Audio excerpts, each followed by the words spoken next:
નમસ્તે. ગીરગંગા પરિવારને ખૂબ ખૂબ શુભેચ્છા.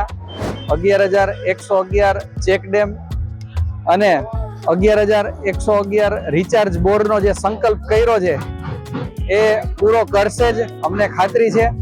અને આ વિડીયો દ્વારા સૌ દર્શક મિત્રોને જણાવવાનું કે પાણી માટે વિશ્વ યુદ્ધ જે થશે એ 100% સાચું છે. અને આજે આપણે બેંગ્લોરથી માંડી આફ્રિકાના કેટલા બધા દેશોની અંદર પાણી ખૂટવા માંડ્યું છે. તો મેં પોતે પણ એવો સંકલ્પ કરેલો છે કે મિનિમમ પાણીનો ઉપયોગ કરી અને હું પોતે મારો દિવસ એવી જ રીતે સ્ટાર્ટ કરું છું. આપ સૌને મારી એ જ અપીલ છે, બને એટલું પાણી આપણે ઓછું યુઝ કરીએ.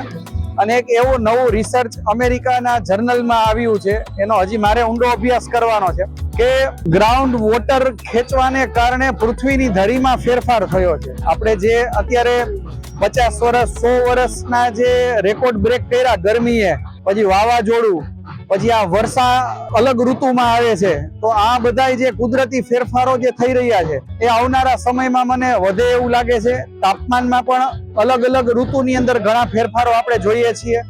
તો આ ન થાય એના માટે પાણી બચાવો એ જ એક છે નાની વાત, પણ એ પોતે પર્સનલ આપણે કેવી રીતે આપણા પરિવારમાં એનો અમલ કરી શકીએ એના દ્વારા જ મોટા ફેરફાર થશે. અને આવી ગીરગંગા ટ્રસ્ટ જેવી સંસ્થાને પણ આપણે ખૂબ જે કાંઈ તન મન ધનથી એમનો સાથ આપીએ એ જ પ્રાર્થના સાથે. અસ્તુ. ભારત માતા કી જય. વંદે માતરમ.